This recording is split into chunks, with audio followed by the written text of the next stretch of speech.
Hello students, let's start with trade. Trade related entrepreneurship assistance and development.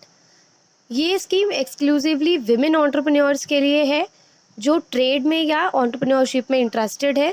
उनको government of India in association with financial institutions help करती है। The scheme of trade focuses on the economic empowerment of women through trade related training, information and counselling extension activities related to trade products and services. जो trade है वो credit facilities में दो sources से help करता है। एक government of India खुद हेल्प करती है और in association with financial institution. जो ट्रेड की फैसिलिटीज़ हैं is available in the form of granting of credits and training and counselling also. Through granting of credit it provides credit availability to women applicants through NGOs. यानी अगर किसी को loan की facility चाहिए तो NGOs जो हैं वो गवर्नमेंट ऑफ इंडिया को अप्रोच करती हैं for the grant of loan. और जो ट्रेनिंग थ्रू ट्रेनिंग ऑर्गेनाइजेशंस होती है हमारे पास जो विमेन एंटरप्रेन्योर्स को ट्रेनिंग देती है अगर उन्हें अपनी स्किल्स एनहांस करनी है। The loan which is provided through NGOs by government of India under the scheme of trade has been divided as follows. The Government of India provides 30% of the total project cost and the remaining 70% of the credit facility is provided by the lending banks and financial institution. The primary objective of the scheme is to create sustainable employment for poor women by developing their entrepreneurship and technical skills through the package of support services also. Now the operationalization of the scheme. जो भी required funds हैं that comes under the credit facilities provided is divided between government of India and financial institutions as earlier said. Total project cost means जितनी भी required fundings हैं उसका 30% government of India offer करती है। Government of India grant is approached through eligible NGOs. अब government of India को exactly नहीं पता चलने वाला कि कितने विमेन एंटरप्रेन्योर्स को कितनी रिक्वायरमेंट है, तो ये जितनी भी आस्क होती है फ़ंड की पहले एनजीओज के पास जाती है और एनजीओ ये प्रोजेक्ट एस्टिमेशन लेके गवर्नमेंट ऑफ इंडिया के पास जाते हैं for the eligibility and approval. जो 70% है टोटल प्रोजेक्ट कॉस्ट का ये फाइनेंशियल इंस्टीट्यूशंस प्रोवाइड करती हैं।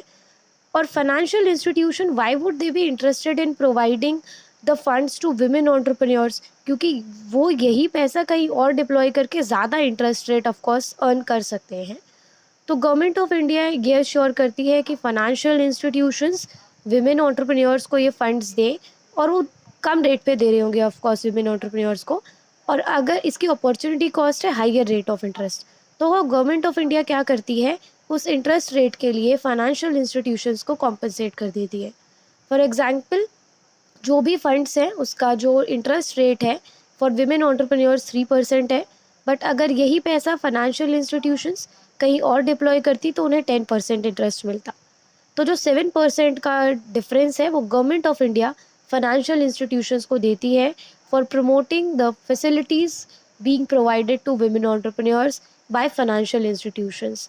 Otherwise, financial institutions would no more be interested in providing funds to the needy women. Now talking about the training assistance which is one of the threads of trade scheme. Training cost जितनी भी होती है उसका 75% government of India bear करती है और the remaining 25% is borne by the financial institutions. जो भी विमेन बेनिफिशरीज ये ट्रेनिंग ले रही होती हैं उनको एक स्टाइपेंड भी मिलता है up to ₹1 lakh for each program. Training program at least 1 month तक चलता है, एटलीस्ट 1 मंथ मतलब it can go longer as well with a minimum of 20 participants. Each batch में 20 पार्टिसिपेंट्स होने चाहिए। The participants could be more also. Now taking up an example, for example a group of 20 women requiring ₹50,000 each.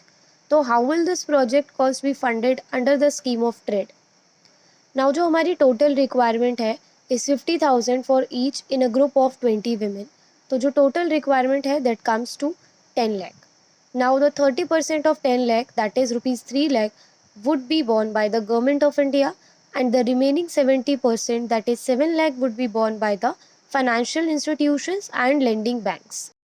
What is the eligibility criteria for the availing of trade scheme benefits?